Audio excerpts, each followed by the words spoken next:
Aix-les-Bains, à Chambéry et bien plus encore, Radio Grand Lac vous accompagne sur le 92.1 FM. Vous aimez l'art et la culture d'ici et d'ailleurs ? Retrouvez Anne dans l'épicerie culturelle du territoire. Bonjour à tous, ravi de vous retrouver pour la dernière émission de l'épicerie culturelle du territoire avant la trêve estivale sur Radio Grand Lac. Alors nous allons être ensemble, comme d'habitude, j'allais dire, pendant 1 heure en direct. Et aujourd'hui, nous allons entrer dans les coulisses de fabrication des films. Alors ces films qu'on peut voir sur grand ou petit écran, qu'il s'agisse de fiction long ou court métrage, de documentaires. En tout cas, ce sont des films qu'on aime avoir pour nous sortir de notre quotidien, nous évader, nous donner des émotions fortes. Et tout ça, en fait, font que ça demande la réunion d'une équipe de talents. Il y a bien sûr plusieurs métiers, alors que ce soit en phase écriture, scénario, réalisation, maquilleurs, effets spéciaux, cascades, musique. Enfin, il y a énormément en fait de métiers qui réunissent ces talents, ces forces pour nous offrir le meilleur film et pour notre plus grande joie. Alors allons au cinéma, et aujourd'hui on va essayer de partager ce moment. Je suis avec moi des invités, des professionnels du cinéma pour parler, témoigner de cette passion du film, de ce talent, de ces savoir-faire, puisque ça demande quand même beaucoup de technique et de savoir-faire. Alors avec moi, Anya Unger. Bonjour Anya. Bonjour. Alors Anya, vous écrivez et réalisez des films, plus particulièrement documentaires, depuis un certain nombre de temps. Oui, ça fait quelques années, 25, presque 30 ans que je fais des films documentaires en France. Oui. Donc vous êtes réalisatrice, vous avez fait des études pour cela ? Alors, je n'ai pas fait une école de cinéma, qui serait peut-être la première porte d'entrée, mais l'avantage de ce genre de métier, c'est que il y a plein de passerelles. Donc, vous rentrez un peu par n'importe quelle porte qui va être la vôtre. Moi, j'avais fait des études assez académiques en Allemagne, donc à l'université, ce qui est un peu l'équivalent de l'Institut français de presse à Paris. Et par contre, c'était vraiment à la fin des études, lorsque j'ai fait un stage à la télévision, que je me dis raconter le monde par des images, c'est ça qui m'intéresse. Par contre, le journalisme, les news, pour moi, c'était trop rapide. Moi, je voyais bien que j'avais envie et besoin de temps pour me pencher sur un sujet, de pouvoir le raconter en images et pas uniquement en commentaires. Le pouvoir des images, le pouvoir aussi des histoires inventées ou réelles. Oui, alors moi je dois dire, j'ai été assez vite piquée par le virus du documentaire, parce que moi c'est le réel qui nous entoure, qui m'interpelle. Et en fait il y a une façon de travailler très différente quand vous travaillez dans un domaine où vous êtes entouré de professionnels. Vous créez un univers à vous racontez des histoires, mais votre quotidien, vous êtes entouré de professionnels. Moi, quand je vais travailler, je rencontre des gens et c'est à chaque fois inattendu, parce que vous ne savez jamais, quand vous toquez à une porte, qui va être derrière, qu'est-ce qu'il va vous offrir. Et parfois, j'ai la chance de pouvoir vivre plein de vies dans la mienne, parce que les gens me font le cadeau de me laisser rentrer. C'est la magie du film, c'est la magie du cinéma. Avec nous aussi également Guillaume de Vels. Bonjour Guillaume. Bonjour. Vous êtes professeur en spécialité cinéma au lycée Louis Armand à Chambéry. Oui, tout à fait. Et vous êtes aussi docteur en études cinématographiques. Vous avez fait une thèse sur Godard. Oui, sur l'esthétique du politique dans son cinéma, et plus précisément sur la période qui va de 1969 à 1972 et qui s'appelle la période d'Iga Vertov, en hommage justement au cinéaste soviétique et au réalisateur de L'Homme à la caméra, qui a profondément renouvelé le langage cinématographique. Et vous avez animé et vous animez des masterclass, notamment là récemment pour le Festival du cinéma français d'Aix-les-Bains. Oui, avec un grand bonheur. Qu'on a la chance d'avoir. Oui, un grand bonheur, puisqu'à chaque fois, ce sont des différents métiers du cinéma qui sont éclairés. Là, cette année, il y a eu Sophie Alves, maquilleuse pour effets spéciaux, qui a fait ses études d'ailleurs en Californie, qui a pu du coup partager toute cette expérience avec le public. Il y a eu Gérard Krawczyk qui est revenu toujours avec autant de plaisir pour partager son cinéma. Alors c'est pas simplement. C'est vrai qu'on a rencontré beaucoup de gens aussi passionnés pendant ce festival, puisque Radio Grand Lac était aussi présent.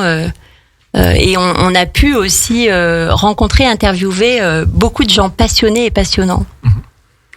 Benoît Letendre, bonjour Benoît. Bonjour. Vous êtes intervenant en cinéma. Oui.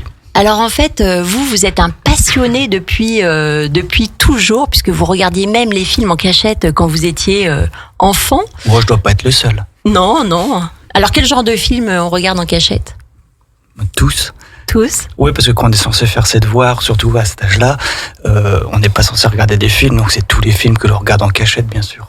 Et alors aujourd'hui, donc cette passion en fait continue de vous animer, et aujourd'hui vous en faites votre métier. Qu'est-ce que c'est finalement un intervenant en cinéma ? Eh ben en fait, l'idée c'est de pouvoir parler des films avec le plus grand nombre. Donc en fait, moi je vais dans les salles de cinéma principalement pour parler des films, mais je vais aussi dans les écoles de tous les niveaux pour soit parler des films, soit parler donc de comment on regarde un peu mieux un film. Il peut y avoir tout un tas de sujets. Donc l'idée c'est donc une fois que le film est fait, en fait, c'est de savoir en parler et puis le regarder le mieux possible pour sortir un peu tout simplement de j'aime pas ou j'ai bien aimé l'histoire, parce qu'un film ça va tellement plus loin qu'une histoire. Donc mon métier c'est de faire le lien entre ce qui fait l'histoire et ce qui fait le film à l'arrivée. De nous éclairer, c'est exactement. Ça ? D'accord. Avec nous aussi Jean-Pierre Goy, cascadeur, motard cascadeur. Oui, c'est ça. Oui. J'ai eu la chance de tourner dans pas mal de grosses productions. Alors oui, vous avez déjà, pour commencer, en fait, vous avez gagné la Coupe du Monde de trial indoor en Angleterre. Oui, ça c'était les débuts de la moto, parce que je suis vraiment passionné par le tout-terrain. Et donc j'ai commencé par le trial, et petit à petit j'ai fait des spectacles avec des motos. Dans le monde entier. Voilà, et j'ai commencé à travailler un petit peu sur des commissaires moulins, des petites séries comme ça en France. Et alors vous avez travaillé aussi pendant 11 ans avec le cascadeur Rémi Julienne. Ah oui, c'est ça, oui. Ouais. Ah, ça devait être une belle aventure. Ah, aventure, c'est le mot, oui. Ouais, parce que c'était un petit peu surprenant de travailler avec ce personnage. Mais c'est vrai que quand je lui ai serré la main la première fois, j'ai serré la main à Belmondo, à Delon et à tout le cinéma mondial.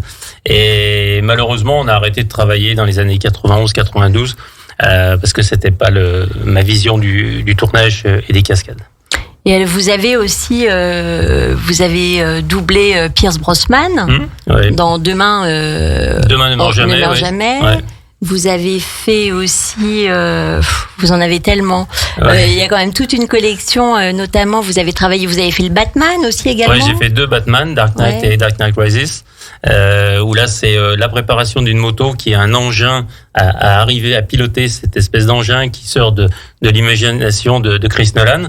Puisque les budgets sont tellement énormes, ils peuvent fabriquer vraiment ce qu'ils ont envie ce qu'ils ont rêvé, et après il faut les faire rouler et faire des cascades avec. Et ça, les 2 Dark Knight, c'était vraiment génial parce que surtout c'était en costume, avec le costume du Batman. On a tourné à Los Angeles et à Chicago. Moi. Ça m'aurait plu d'avoir le. Hein? Et je suis venu, il faisait un peu trop chaud aujourd'hui pour venir avec mais vous auriez dû venir en costume. Je suis venu léger. Donc voilà, donc j'ai fait Skyfall aussi avec Daniel Craig, où je l'ai doublé à Istanbul. Un Mission Impossible 6 à Paris. Comment ça s'appelle aussi, Night and Day avec Tom Cruise et Cameron Diaz, Wolfman avec Anthony Hopkins. Ouais, j'en ai fait pas mal. Ouais. Bon, alors pour lancer l'émission, on va écouter la première musique. J'ai choisi Rocky, je sais pas pourquoi, je me suis dit Rocky, un petit Rocky, ça fait longtemps qu'on l'a pas écouté, on va rentrer dedans avec Rocky. Merci. Profitez de l'été à l'écoute de Radio Grand Lac.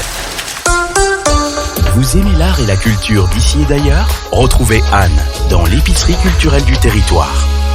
Merci de nous suivre. Nous parlons des métiers du cinéma, tous ces métiers qui se réunissent pour faire un film. Alors je me tourne vers Anya Unger, réalisatrice de films documentaires et de fiction. Alors Anya, selon toi, qu'est-ce qui fait un bon film ? Oh là là, ça c'est une question un peu piège. Parce que je dirais, il y a tout autant de critères lors de la fabrication et pour un film terminé. Mais après, il y a aussi les yeux du spectateur qui vient voir des films avec son bagage, son vécu et ses sensibilités. Donc, pour moi, ça c'est vraiment un peu une valeur relative. Personnellement, je considère un film réussi déjà. Quand je me place en documentaire, s'il touche les gens, ça c'est vraiment un premier critère. Après, pour le documentaire, ce qui est important, c'est arriver à démontrer que le monde n'est pas noir et blanc, que tout est fait de plein de nuances et que il suffit pas de dire c'est simple et que les choses deviennent simples.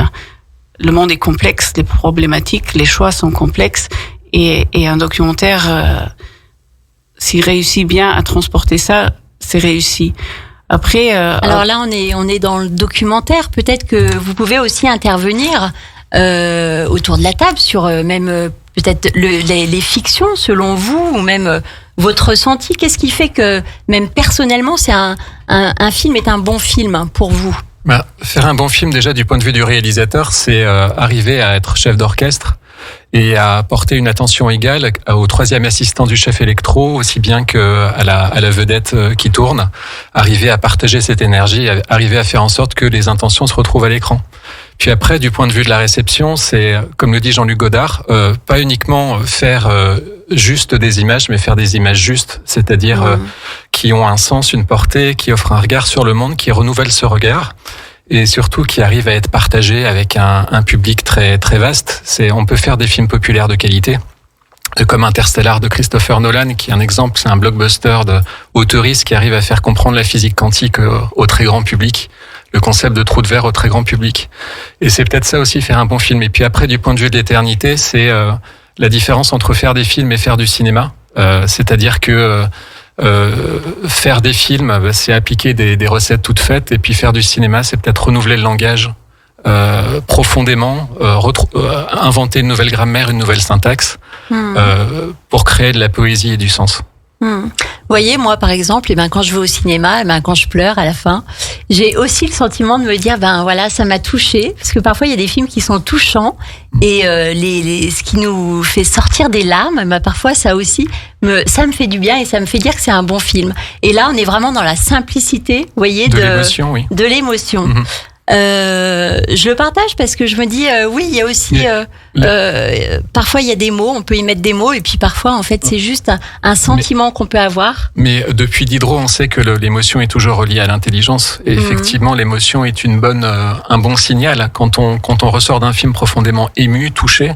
C'est important de laisser infuser cette émotion et puis de la relier justement à un partage sensible et puis à une relation à l'image et au son. Benoît Letendre. Oui. Quelle est votre perception? Alors moi, je suis que spectateur, du coup, je parle pas du tout de réalisation ou de préparation. Mais c'est ce qui est aussi intéressant. Bien sûr. Et c'est vrai que les critères sont quand même assez proches. Finalement, je suis complètement d'accord à la fois avec les deux personnes qui ont déjà parlé avant. L'émotion est primordiale. Et c'est vrai que c'est le fait de regarder un film, d'aller un petit peu plus loin, c'est aussi de voir comment est-ce que l'émotion est montrée dans le film. Si c'est que de l'émotion avec des critères, des astuces comme ce qu'on dit quand on met beaucoup de violon, qui crée beaucoup d'émotions, qui sont un peu clichés, c'est pas forcément... on en a plus, hein. On en perd là quand c'est trop...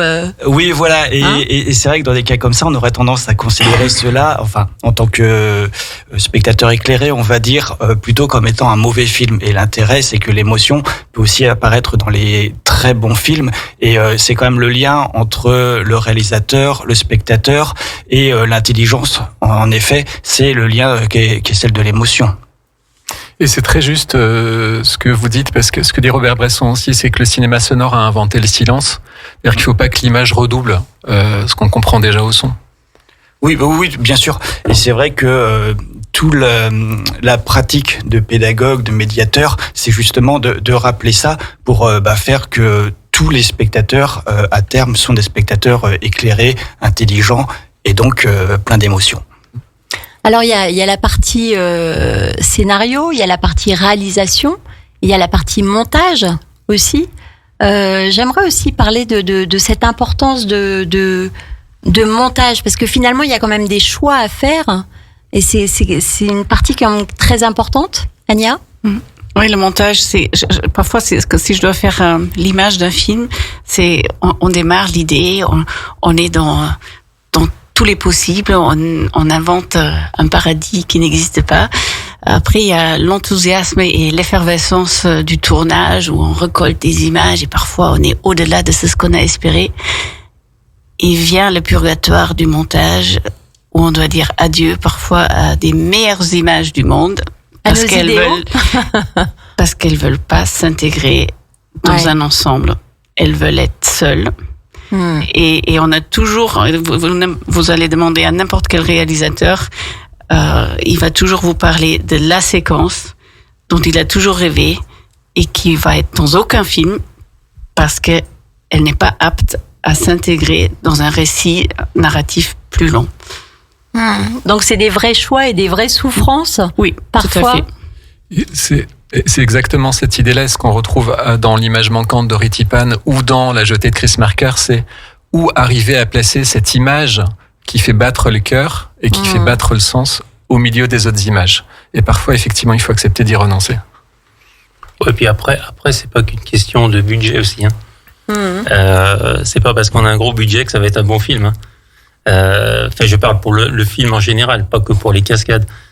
Il faut du budget, effectivement, mais j'ai fait des petits films avec des réalisateurs super passionnés, des équipes super passionnées, mais vraiment avec des tout petits budgets.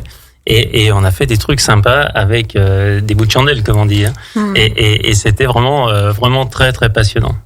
Alors, on parlera dans une deuxième partie, effectivement, aussi de ces effets spéciaux, des cascades qui viennent, en fait, aussi alimenter ou nous donner des émotions fortes, avec des images assez spectaculaires. Notamment, mais on en parlera tout à l'heure. Je revenais en fait sur ce que vous disiez. Aidez-moi. Donc on parlait du montage, on parlait des choix difficiles à faire. Oh non, moi je voulais juste ramener le point de vue du spectateur, un peu pour rassurer celui des réalisateurs. C'est qu'en fait, même si les réalisateurs et les réalisatrices sont à la recherche donc de cette image, de cette nécessité de poursuivre leur travail vers cette image-là, nous en tant que spectateurs, on le sait pas et on est face à une œuvre qui est terminée et on ne sait pas les frustrations, on ne sait pas tout ce qui a été complexe à mettre en place pour pouvoir créer une image. Et en tant que spectateur, on est dans la réception de l'œuvre telle qu'elle est. Et c'est en fonction de cela que l'on a toute l'émotion. Donc cette absence est nécessaire à la création, mais n'existe pas finalement pour les spectateurs. Et après, le film n'est pas terminé puisqu'il y a un nouveau montage qui commence. C'est l'imaginaire en fait du spectateur qui monte les images du film dans un ordre parfois aléatoire. C'est des images qui lui restent, qui infusent en lui avec d'autres images de films qu'il a pu voir, ou des images qui sont liées à son vécu propre.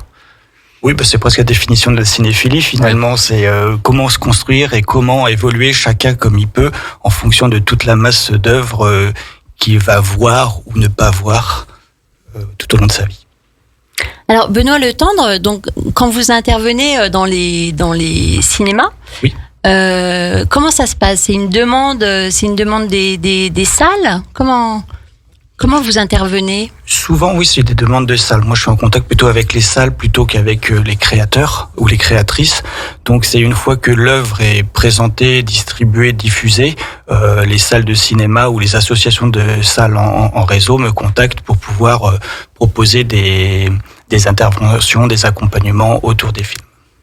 Alors, également, Ania, tu interviens aussi tu présentes aussi également tes films, tu en parles Alors, On essaye toujours. Il y a pas pour le documentaire très souvent la fenêtre d'exposition reste la télévision, mais en général on fait au moins des avant-premières organisées par la production. Mais il y a aussi des demandes d'associations qui voudraient programmer soit dans les médiathèques ou des initiatives par la mairie pour présenter des films. En général, si je peux, j'accompagne, oui, parce que c'est aussi intéressant pour moi de présenter le film et de partager avec le public leur interrogation et de voir la façon dont il accueille justement. Donc oui, c'est je pense dans la partie création, c'est important d'avoir ce moment de rencontre avec le public. Parce que effectivement un film aussi éveille une réflexion et un échange. Ouais, tout à fait. Et moi, ce que j'essaye toujours quand j'accompagne un film, je suis pas là pour en introduction raconter ce que va raconter le film. Il est quand même fait pour exister tout seul, mais tout simplement, justement, peut-être évoquer la partie qui n'a pas pu aller dans le film ou des moments lors de mon travail comme je fais beaucoup de films historiques, j'ai souvent une période de recherche parfois dans les archives mais qui est assez complexe et assez long et ça, pouvoir partager avec les gens un peu ma petite cuisine, comment on fait pour y arriver là, et comment j'ai trouvé tel élément qui est juste là dans le film, et quand on le regarde, on l'accepte, on dit normal qu'elle a trouvé ça fait partie de l'histoire, mais personne ne sait que ça a été des mois et des semaines et des parfois des hasards absolument impossibles qui ont finalement fait que waouh, j'ai retrouvé le document qu'il fallait, la pièce manquante, et elle est là. Et ouais, donc ça c'est très gratifiant de pouvoir partager ça. Alors on va marquer notre deuxième pause musicale avec la musique du film professionnel d'Ennio Morricone, et on se retrouve tout de suite après. Plongez dans le grand bain de la vie locale avec Radio Grand Lac sur 92.1. Vous aimez l'art et la culture d'ici et d'ailleurs? Retrouvez Anne dans l'épicerie culturelle du territoire. Merci d'être là avec nous. On parle cinéma, on parle métier, les métiers du cinéma. Alors les images parfois sont spectaculaires, elles nous font frémir, que ce soit par des cascades, des visages déformés, des corps mutilés ou simplement des vieillissements. Tout est fait en fait pour faire croire, pour monter en nous l'adrénaline et nous procurer des émotions fortes. Alors avec nous au téléphone Emmanuel Pitois. Bonjour Emmanuel. Bonjour à vous tous. Voilà, bonjour. Emmanuel, vous travaillez dans les effets spéciaux. Vous avez fait plus de 400 films, donc ça fait 35 ans que vous faites ce métier. C'est ça. Qu'est-ce que vous pouvez en dire de votre métier? Déjà, notre métier, moi quand j'ai commencé, c'était à la fin des années 80, en 1988. Il n'existait pas vraiment en France, en tout cas. Il existait aux États-Unis. Il y avait beaucoup de films là-bas, de films d'horreur, de films fantastiques avec des gros budgets et tout ça. Et maintenant, par contre, en France, c'est devenu une vraie discipline, au même titre que chef maquilleur ou chef coiffeur. Nous, on fait partie de ce qu'on appelle les gens qui font des effets spéciaux. Dans mon cas, ce sont des effets spéciaux de maquillage. Donc après, alors pour citer rapidement, pour vous situer aussi Emmanuel Pitois, pour situer les films pour lesquels vous avez travaillé. Donc il y a eu Les Visiteurs pour Le Bossu, Le Pacte des Loups, Un Prophète, Grâce de Monaco, Un Village Français. Le dernier en date qu'on peut voir actuellement sur les écrans, Jeanne du Barry, le dernier film de Maïwenn. Pardon ? Jeanne du Barry en Inde. Jeanne du Barry, pardon. Le dernier film de Maïwenn, pour lequel vous avez fait un maquillage donc spécial. Pour qui vous pouvez nous le révéler ? Oui, absolument. Oui, c'est sur Johnny Depp qui jouait le rôle de Louis XV, qui déjà dans l'histoire historiquement meurt de la variole. Et donc, il a fallu créer assez rapidement. D'ailleurs, j'ai pas eu le temps de faire des essais sur lui, etc. Mais il a fallu créer, voilà, toutes les étapes de la progression de la maladie et jusqu'à sa mort. Et donc, je me suis attelé pendant une semaine à lui coller des morceaux de bubon sur le visage. Et ça s'est super bien passé. C'était un mec adorable. Alors, combien de temps ça prend en fait de faire un maquillage comme celui-ci ? il n'y a pas un maquillage, donc à chaque fois c'est un cas particulier, donc ça peut aller de 30 minutes à 6-7 heures de temps. Dans le cas d'un vieillissement très complet, comme on fabrique des prothèses qui sont des prothèses en silicone, qu'on va coller et maquiller sur la peau du comédien, le collage c'est comme une opération de chirurgie, c'est-à-dire qu'on est au taquet sur le détail, sur la précision du geste et tout ça. C'est très long et très compliqué, donc voilà, je peux pas dire. Sur Johnny Depp, on avait réussi à réduire le temps à 2h30. Ah oui, quand même. Il était patient. Comment prennent les choses, on va dire, les comédiens? Est-ce qu'ils ont parfois des surprises, des mauvaises réactions? Est-ce qu'ils en veulent pas? Est-ce que vous avez des anecdotes, hein? C'est tout ça. C'est-à-dire que au cas par cas, les comédiens soit adhèrent à l'idée de se faire coller des choses sur le visage pour être transformés, comme Johnny Depp, lui il adore ça, c'est son truc. Ouais. Depuis toujours, lui, il aime changer d'identité, il rentre dans la peau. C'est un peu comme un accessoire de jeu, c'est-à-dire que c'est comme un peu une pièce de costume. Nous, on est là pour accessoiriser le visage ou le costume d'une certaine façon et pour créer des personnages. Donc, en général, avec les Américains ou les Anglo-Saxons, ça se passe plutôt très bien. Avec les Français, bien souvent un peu moins. Qu'est-ce qui fait ça? Ils aiment pas attendre, ils aiment pas qu'on touche à leur image. Et voilà, quoi. Ils sont moins joueurs, on va dire. Mais sinon, globalement, ça se passe bien. J'ai un peu l'expérience maintenant pour pouvoir les canaliser et puis œuvrer sur eux. Vous avez maquillé qui, par exemple? J'ai maquillé des gens comme Christian Clavier, Jean Reno, tous ces gens-là. Des années. Je ne pourrais même pas les citer, la liste est tellement longue. Ils sont quasiment tous passés entre mes mains, pas tous, mais beaucoup. Comment ça se passe avant? Vous avez vous faites des dessins préparatoires? Comment ça se passe avant? Non. Soit c'est le metteur en scène qui arrive avec une idée très précise de ce qu'il veut, et auquel cas c'est lui qui amène les informations, on va dire physiques, c'est-à-dire des images, des choses, des références.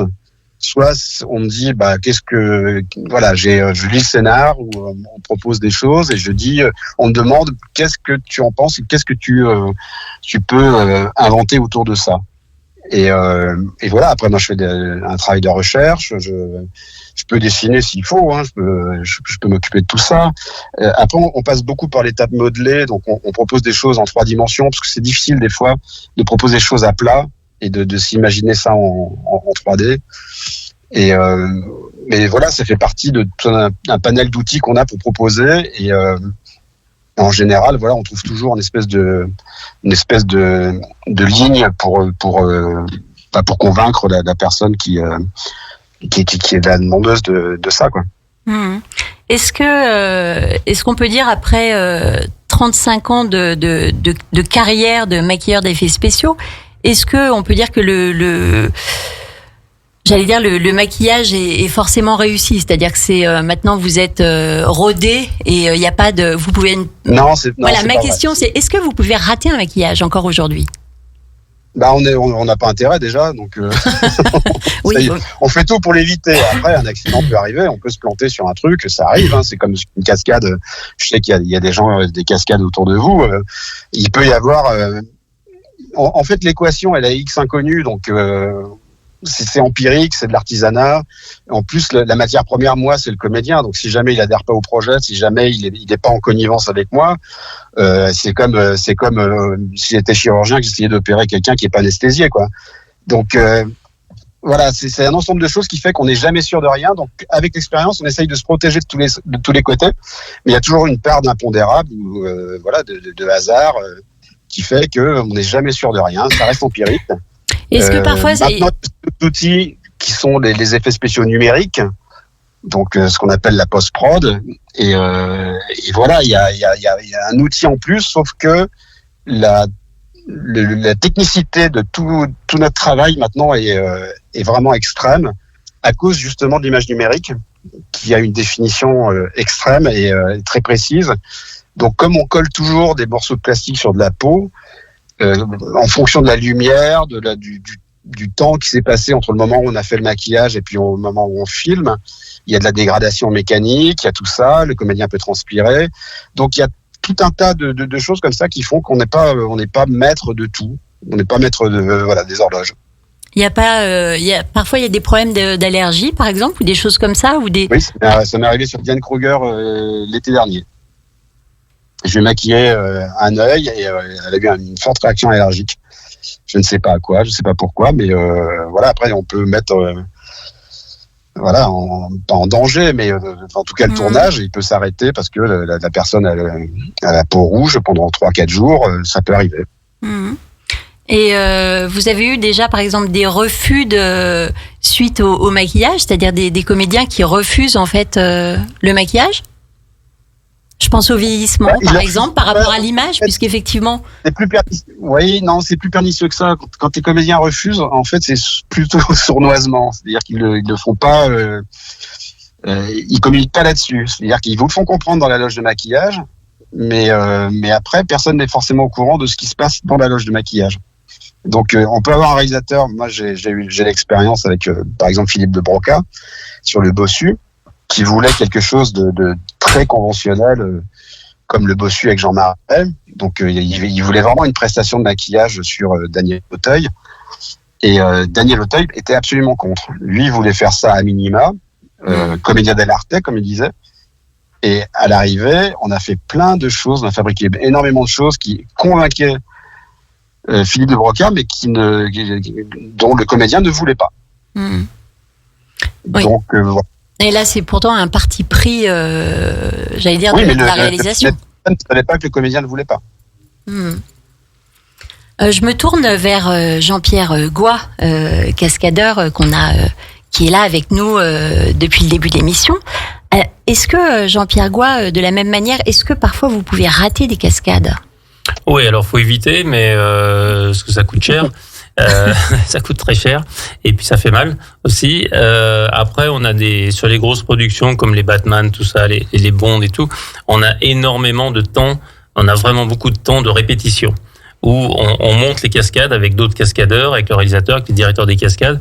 Et logiquement, quand on arrive sur le plateau, tout doit être prêt et du moment où il y a action, on n'a pas à essayer si les freins marchent, si la rampe est bien mise. Il faut y aller dans le direct. Après, ce qui se passe, c'est qu'on peut la refaire 15 ou 20 fois, mais c'est pas forcément parce qu'on s'est loupé.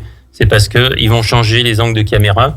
Et donc, c'est un boulot très passionnant parce que des fois, il faut faire vraiment 10 fois, 15 fois la même cascade au millimètre près afin que le réalisateur soit content. Mais il peut y avoir des loupés, ouais. J'ai fait Captain America aussi où j'avais une moto travelling, donc je filmais avec une grosse caméra sur le nez de la moto et j'ai dû partir peut-être 2 secondes trop tard et ils ont lancé les explosions sur 200 mètres.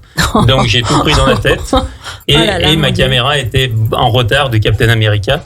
Et donc là, quand je suis arrivé au bout, en fait, il y avait tellement de bruit dans mon casque que j'ai pas entendu action et je suis parti un poil en retard. Et après, la grosse pression, ils ont tout remonté. Tout reconstruit et là la deuxième coup fallait pas se louper, donc il y a une grosse pression. Après ça dépend tellement du directeur des cascades et de la relation du directeur des cascades avec le réalisateur.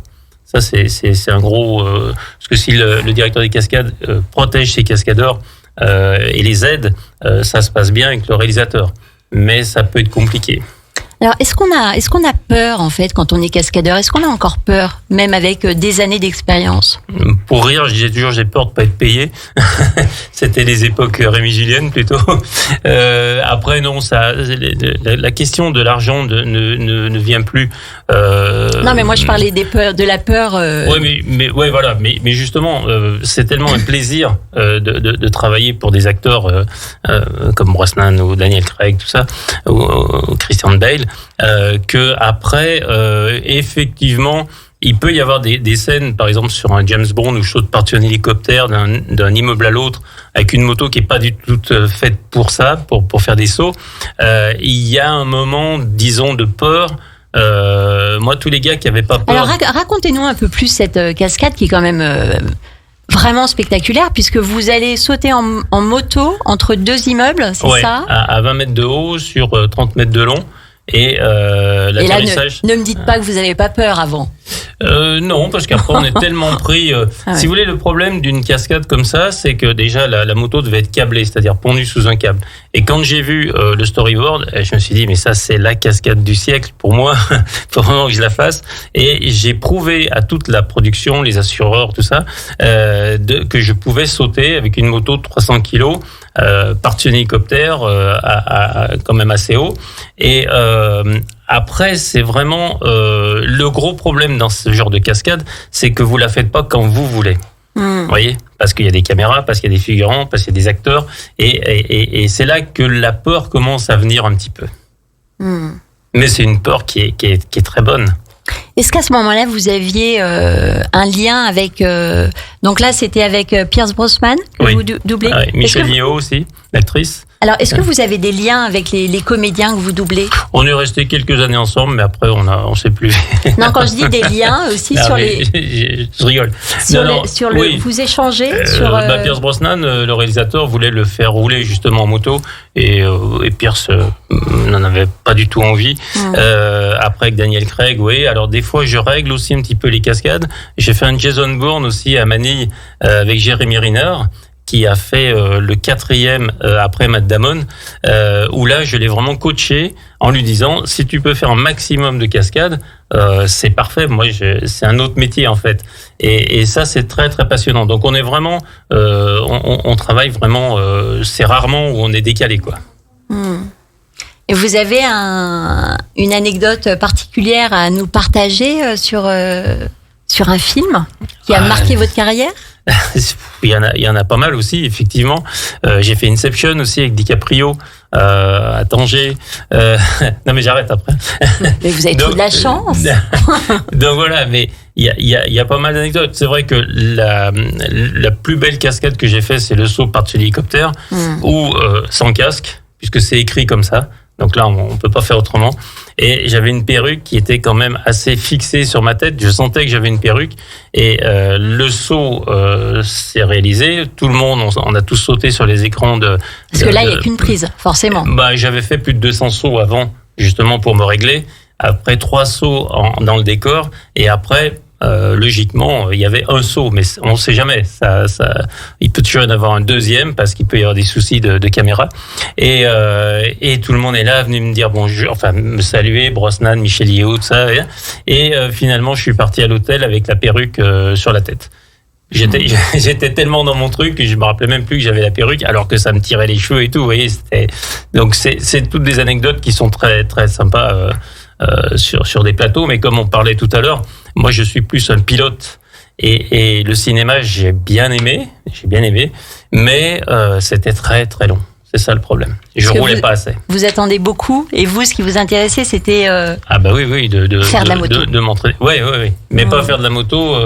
Comme j'ai toujours un truc où je dis que venir avec sa femme manger une glace avec les bains le dimanche après-midi. Mais ça, c'est pas faire de la moto. Ça, c'est de la balade. Voilà. Moi, je suis vraiment un pilote. Et c'est pour ça que j'ai mon école de pilotage maintenant, où j'essaye d'apprendre à des gens de devenir des pilotes, changer du motard à devenir pilote. Alors, est-ce que vous formez aussi, par exemple, des cascadeurs professionnels? Oui, ça m'arrive quand je peux pas doubler parce que j'ai un très beau physique, je sais très bien, mais bien sûr, Jean-Pierre. Bien sûr. mais des fois, oui, j'ai tout un. Alors, je travaille moins pour le cinéma maintenant, mais j'ai quand même 5-6 cascadeurs avec des physiques différents et avec des spécialités différentes dans la moto. Que je propose pour des tournages, bien sûr. Est-ce que vous voulez réagir sur le rôle aussi peut-être de ces images spectaculaires dans le cinéma? Oui, alors, par rapport à ce que Jean-Pierre vient de dire, il y a deux cascades fameuses, ratées de l'histoire du cinéma. Il y a Norbert Saada en parlait au Festival du cinéma français d'Aix-les-Bains dans Il était une fois la révolution de Sergio Leone, puisqu'on écoutait la musique d'Ennio Morricone il y a quelques minutes. Le pont d'Il était une fois la révolution, ils l'ont fait sauter trop tôt. Avant la prise, du coup, il a fallu le reconstruire. Donc, il y a 500 soldats qui sont venus pour reconstruire le pont. Quel enjeu, puis, là, il y a des gros enjeux. Ça coûte des sous, là. Ouais, ça coûte des sous. Et puis, dans le sacrifice de Tarkovsky, en fait, il brûle la maison. Tarkovsky prévoit un plan séquence.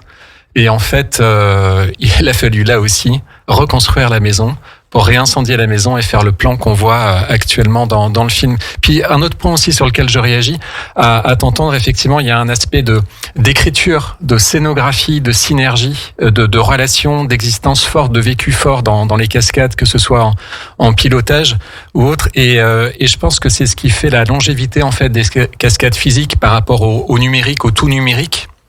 Il y aura toujours des cascades. On aura toujours besoin de cascadeurs, de toute façon. Exactement. Ouais. De la même manière que Tarantino utilise de la pellicule plutôt que des caméras numériques, on aura toujours besoin de vrais cascadeurs et de cascades physiques parce que ça rejaillit sur toute l'énergie du film en fait, sur l'énergie des acteurs, sur l'histoire, sur le vécu, sur l'authenticité. Ouais, c'est vrai que mais j'ai une cascade sur un John Woo aussi, parce que je t'avais pas dit, j'ai fait John Woo aussi, des Jackie Chan, et où il y avait une voiture dans le port de Nice qui devait sauter sur un bateau. Donc il y avait juste un bateau, ça coûte quand même des ronds, et la voiture a sauté, et quand elle s'écrasait dans le bateau devait exploser. Mais manque de peau, la voiture était encore en vol et le bateau a explosé. Donc la gros souci, parce qu'il y a pas un deuxième bateau, et c'est vite compliqué quoi. Mais voilà, c'était une super expérience pendant pas mal d'années. Je garde des super souvenirs, et alors je travaille encore un petit peu donc pour ce que vous m'aviez dit tout à l'heure, donc ça c'était, on va dire, vous avez un peu refermé le cycle des cascades de cinéma. Ouais. Est-ce que c'est par rapport à un âge, c'est-à-dire qu'à un moment donné on veut plus prendre de risques? Alors c'est pas la question de plus prendre de risques, c'est que ma vie a changé aussi, ma vie perso a changé, et donc je me suis un petit peu éloigné des gros plateaux comme ça. Après, mon activité professionnelle aussi a changé. Je suis toujours dans la moto avec mon école de pilotage, et je travaille pour cette marque allemande qui est une nouvelle famille pour moi en fait, enfin nouvelle depuis une quinzaine d'années quand même. Et je m'éclate comme ça, et j'ai plus trop envie de partir sur des gros tournages. Emmanuel Pitois, vous êtes toujours en ligne? Je suis toujours là, j'écoute avec intérêt. En plus, je connais bien les cascadeurs, parce que souvent on est amené à leur fabriquer des masques qui ressemblent au plus près aux comédiens qui doublent. Donc voilà, j'écoute ça me rappelle plein de souvenirs. Oui, parce que j'imagine aussi que les maquillages que vous devez faire doivent tenir, enfin si par exemple, je sais pas, que ce soit dans les seaux, ne pas perdre les prothèses ou... Ah oui, exactement. Non, en général, ce sont des masques, qui plus est, par rapport aux cascades, il y a pas mal de problèmes c'est souvent au travers de murs de flammes, tout ça, donc il faut des choses inifugées, donc on fabrique des masques en silicone, tout ça, pour les cascadeurs qui sont d'après l'image du comédien, qui sont censés copier pour interpréter la cascade, quoi. Donc ouais, ça me parle. Pour le Batman, par exemple, les 2 Batman, on m'a fait un moule de ma tête complètement. Oui, absolument. Bah oui, il faut. Et qui était, enfin, tu connais le truc, mais c'était très impressionnant. C'était en Angleterre, et il y a plus que 2 petites pailles dans le nez pour respirer, et on est. Ah non, plus de pailles. Ouh là là. Maintenant, en plus, c'est en numérique. Terminé, c'est l'histoire ancienne, Jean-Pierre Goy. Mais c'était pour faire le moule pendant la prise du moule. Et là, il n'y avait pas de numérique. On était obligé de me faire un casque en carbone Kevlar, le masque du Batman. Sur l'empreinte, oui. Et l'empreinte. Et ouais, c'était un moment un petit peu. Je préférais faire des casquettes que ça, en fait. Bah voilà, le point faible alors. Oui. Ah oui, je suis un peu heureux, moi. Ils font des sauts avec des motos de 300 mètres. Oui. Une prise d'empreinte et voilà. Ah, exactement. Emmanuel Pitois, je vous ai coupé tout à l'heure, vous parliez d'une anecdote, vous disiez que ça vous rappelait des souvenirs. Non, mais en général, quoi. C'est vrai que quand Daniel Auteuil, par exemple, pour en revenir au bossu, par exemple, quand les cascadeurs à l'épée doublent pour les combats Daniel Auteuil, pour que ça ressemble à Daniel Auteuil, il faut quand même des masques. Parce que on va dire l'épéiste dans ce cas-là n'est pas forcément. Il faut un espèce de casting pour trouver la personne qui se rapproche le plus physiquement au niveau de la morphologie du comédien. Mais après, on essaye de tout faire pour accessoiriser. Maintenant, il y a le numérique aussi qui aide beaucoup. Mais c'est vrai qu'à l'époque, dans les années 90, on n'avait pas cet outil en plus, donc on se débrouillait comme on pouvait. Et on faisait des masques. Et on continue à en faire. Quel dernier film vous avez travaillé sur... Quel est votre dernier film sur lequel vous avez travaillé? Je vais y arriver. Bah là, je rentre de l'île Maurice et j'étais parti presque 2 mois sur un très très beau film qui se passe en 1759 avec des esclaves et voilà, c'est un film d'aventure et j'ai fait beaucoup d'effets de maquillage, des effets un peu sinistres, quoi, des flagellations, des scarifications, des marques au fer rouge, des choses enfin diverses et variées. Et voilà, c'était un très beau film d'époque sur une belle île. J'ai une question là qui me vient. Est-ce que vous êtes encore ému ? Est-ce que vous pouvez être ému par rapport à un maquillage que vous venez de réaliser ? Est-ce que vous En fait, moi, je suis ému quand je vois les rushs et que ça marche. C'est-à-dire que quand à un moment donné, alors qu'on est partie prenante dans la fabrication du personnage, quand on le voit apparaître à l'image et qu'on y croit, après on oublie tout le reste. C'est-à-dire qu'on est dans le film, on n'est plus dans la technique, on n'est plus dans le jugement, on va dire. On est parti dans l'histoire. C'est là où ça marche, quoi. Et je pense que les gens qui font les cascades, c'est pareil.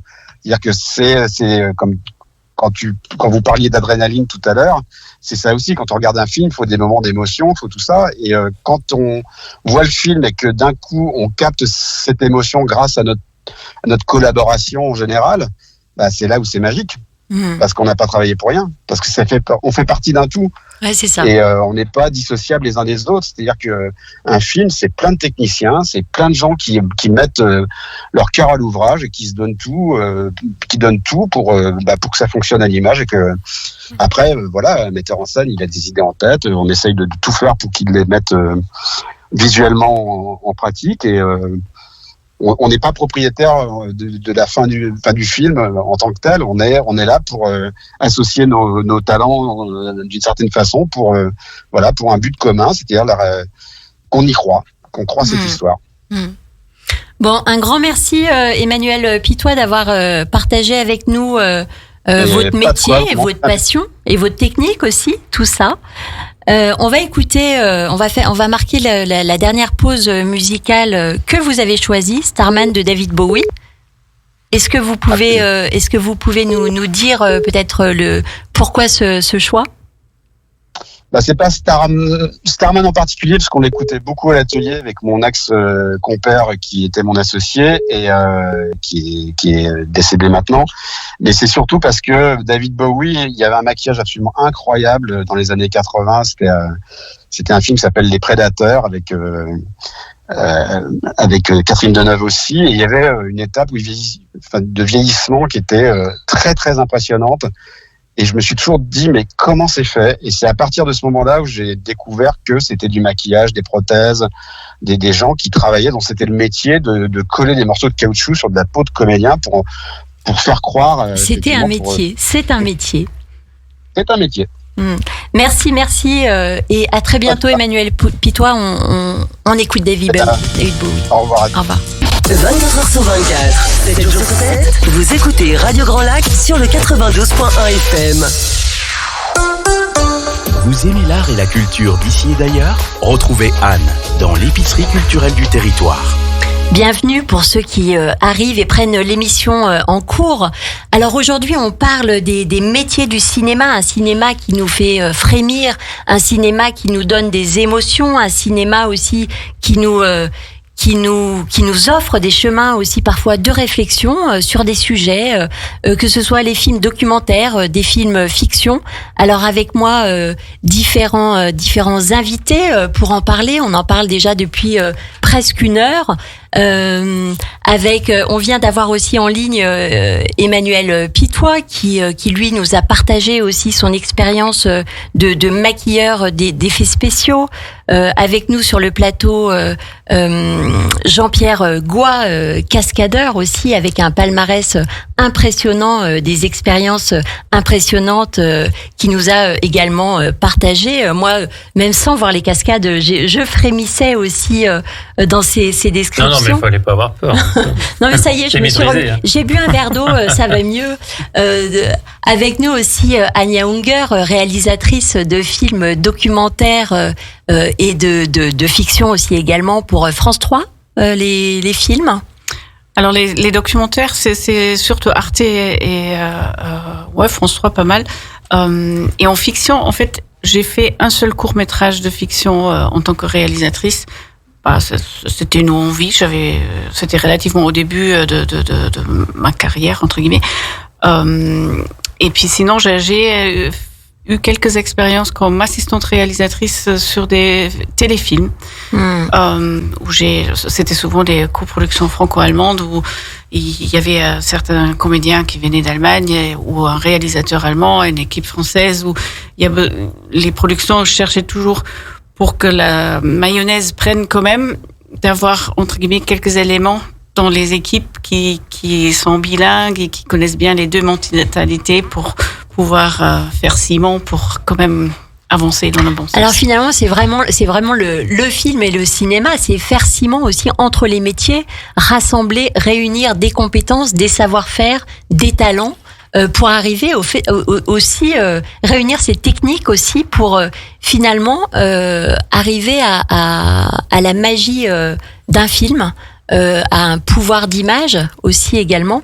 C'est une entreprise, enfin moi toutes les fois, c'est une entreprise, j'avais l'impression, qui du jour au lendemain se met en place et en fin de journée, ça y est, ça commence à déjà travailler, puisque tous les gens sont vraiment spécialisés dans leur domaine et ça attaque tout de suite, quoi.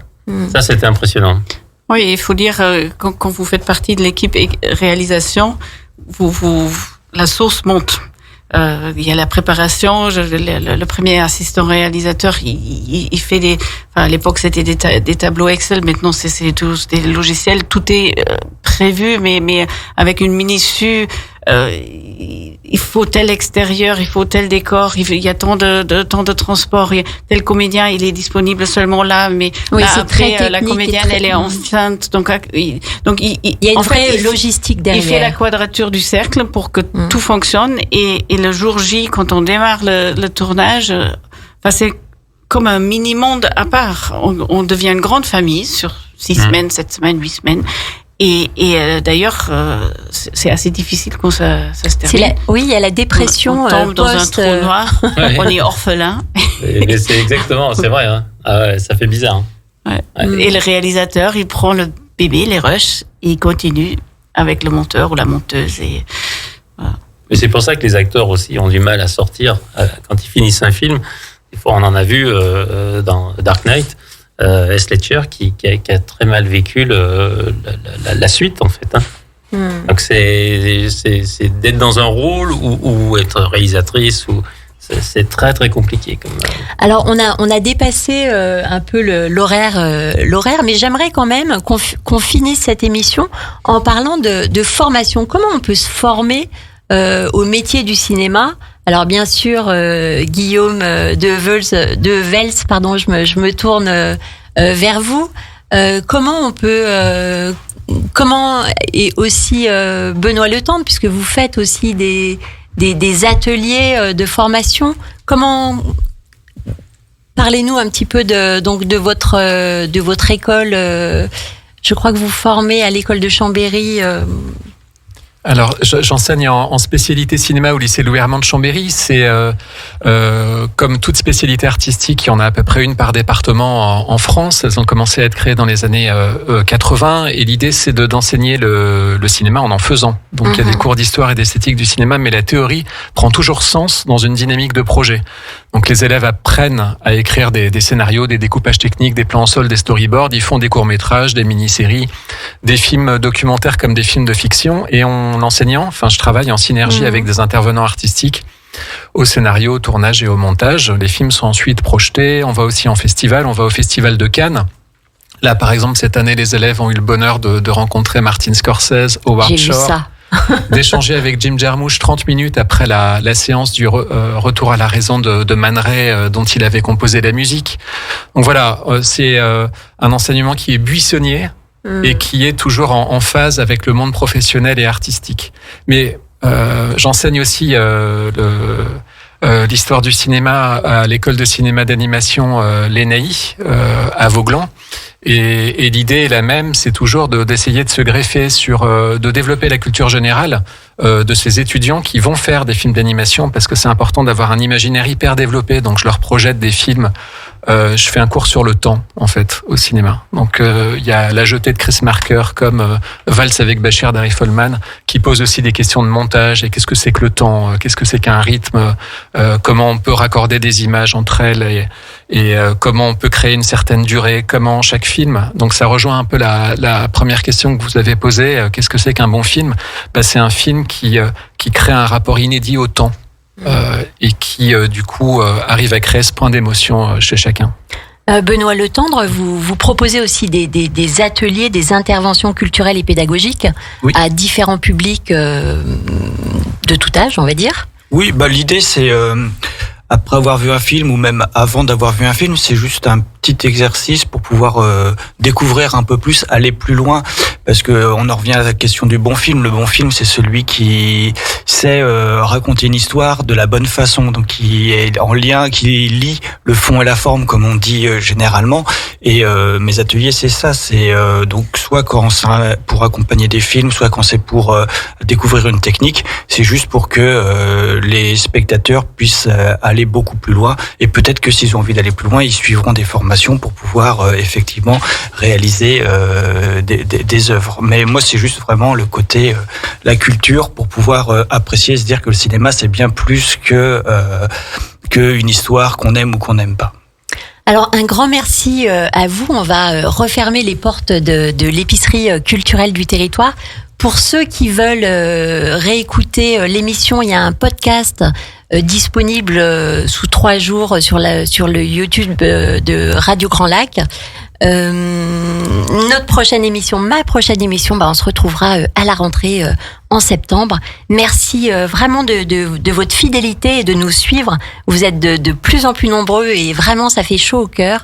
Je vous souhaite de passer une très bonne journée, un très bel été, et on se retrouvera en septembre pour de nouvelles émissions, de nouveaux sujets avec de nouveaux invités. Et désolée de tous ces bafouillages que j'ai eus pour ma dernière émission. Merci de votre indulgence. À très bientôt.